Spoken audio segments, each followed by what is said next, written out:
అందరికీ నమస్కారం.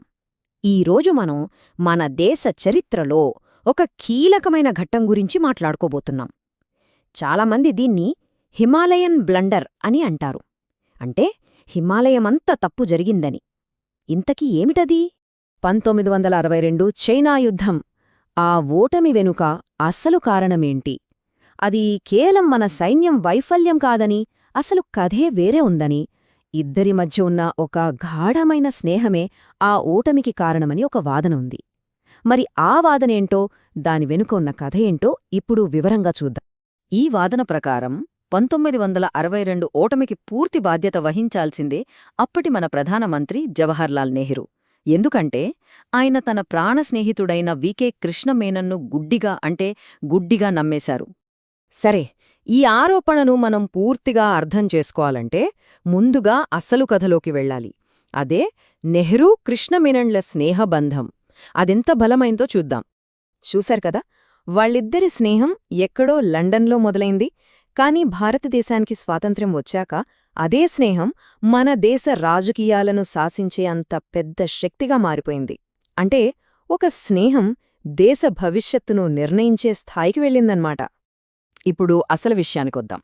నెహ్రూ నమ్మకం ఎందుకు తప్పు అని చెప్పడానికి 1962 యుద్ధానికి చాలా ఏళ్ల ముందే కృష్ణమేనన్పై వచ్చిన కొన్ని తీవ్రమైన ఆరోపణలని ఈ ఆధారం మన ముందు పెడుతోంది. అవేంటో చూద్దాం. అందులో మొదటిది జీప్ స్కాండల్. ఇది స్వతంత్ర భారతదేశంలో జరిగిన మొట్టమొదటి పెద్ద కుంభకోణం. అప్పుడు హైకమిషనర్గా ఉన్న మీనన్ మన సైన్యం కోసం పాత జీపులు కొనే విషయంలో పెద్ద ఎత్తున అవకతవకలకు పాల్పడ్డారన్నది ఆరోపణ. ఇక్కడ ఆశ్చర్యకరమైన విషయమేంటంటే ఈ స్కాండల్ను బయటపెట్టిందెవరో కాదు, స్వయంగా నెహ్రూ అల్లుడైన ఫిరోజ్ గాంధీ. అయినా సరే మీనన్పై ఎలాంటి చర్యలు తీసుకోలేదు. ఆ ఫైల్ మూసేశారు, అంతే. ఇక ఇది కేవలం అవినీతి ఆరోపణలతో ఆగలేదు. మీనన్ వ్యక్తిత్వం, ఆయన నైతికత మీద కూడా చాలా తీవ్రమైన ఆరోపణలు వచ్చాయి. ప్రముఖ రచయిత ఖుష్వంత్ సింగ్ లాంటి వాళ్లు కూడా ఆయన గురించి సంచలన విషయాలు రాశారు.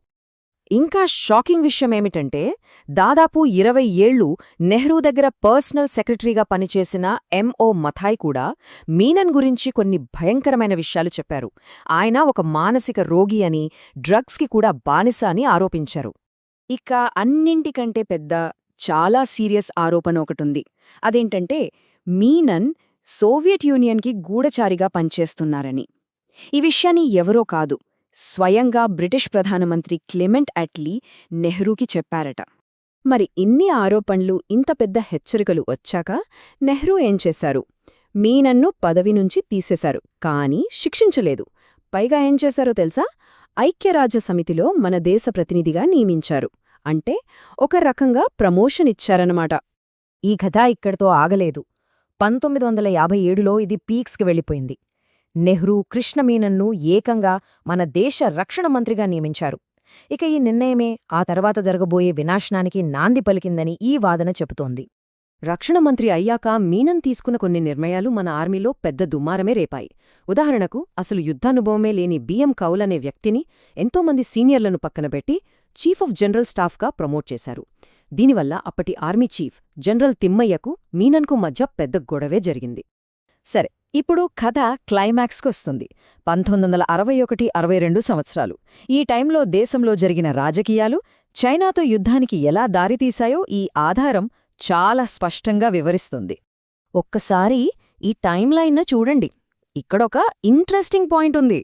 ఎన్నో ఏళ్లుగా వాయిదా పడుతూ వస్తున్న ఆపరేషన్ విజయ్, అంటే గోవా విముక్తి ఆపరేషన్, కరెక్టుగా మీనన్ ఎన్నికలకి కొన్ని నెలల ముందే జరిగింది.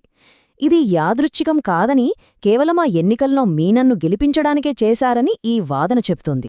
అంటే తన స్నేహితుడి గెలుపు కోసం నెహ్రూ ఏకంగా ఆర్మీ విజయాన్ని, చివరికి బాలీవుడ్ సూపర్ స్టార్ దిలీప్ కుమార్ లాంటి వాళ్లను కూడా ప్రచారానికి వాడారన్నది ఆరోపణ. ఎవరిమీద గెలవడానికిదంతా? చైనా నుంచి ప్రమాదం పొంచి ఉందని ముందునుంచి హెచ్చరిస్తున్న ఆచార్య కృపలానీ లాంటి పెద్దాయన మీద. ఇక్కడ ఈ రాజకీయాలు ఇలా నడుస్తుంటే అక్కడ బోర్డర్లో మన సైన్యం పరిస్థితి ఎలా ఉందో తెలుసా? చాలా దారుణంగా.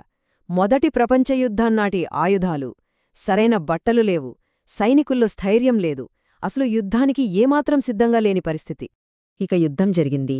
మనం ఘోరంగా ఓడిపోయాం. ఆ తర్వాత తప్పు ఎవరిది అని నిందలేసుకోవడం మొదలైంది. తమ పరువు, తమ పదవులు కాపాడుకునే ప్రయత్నాలు మొదలయ్యాయి.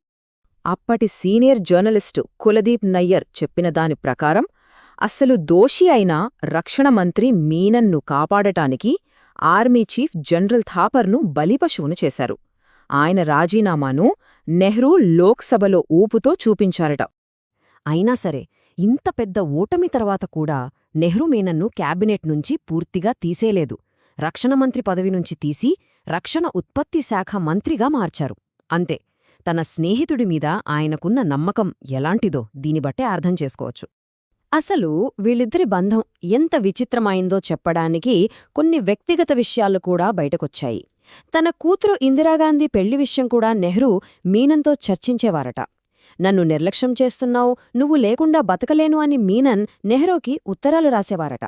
చివరికి కృష్ణ మీనన్ నుంచి మా నాన్నను కాపాడండి అని ఇందిరాగాంధీ రాష్ట్రపతిని వేడుకునే పరిస్థితి వచ్చిందంటే ఆ బంధం ఎంత తీవ్రంగా ఉందో ఊహించుకోవచ్చు. ఇదంతా విన్న తరువాత మనందరి మదిలో ఒకే ఒక పెద్ద ప్రశ్న మిగిలిపోతుంది. ఇన్ని ఆరోపణలు, ఇన్ని వైఫల్యాలు, ఇంతమంది హెచ్చరించినా సరే దేశ భద్రతను కూడా పణంగా పెట్టి నెహ్రూ తన స్నేహితుడిని ఎందుకు అంతలా వెనకేసుకోవచ్చారు? ఈ ప్రశ్నకు ఈ ఆధారంలో మనకు ఖచ్చితమైన సమాధానం దొరకదు. దీనిపై మన చరిత్రలో ఇంకా చాలా లోతైన పరిశోధన జరగాల్సి ఉందని ఇది ముగిస్తుంది. కాని ఒక్కటైతే నిజం, ఒక వ్యక్తిగత స్నేహం ఒక దేశ భవిష్యత్తును ఎంతలా ప్రభావితం చేయగలదో ఈ ఘటన మన కళ్లకు కట్టినట్టు చూపిస్తుంది.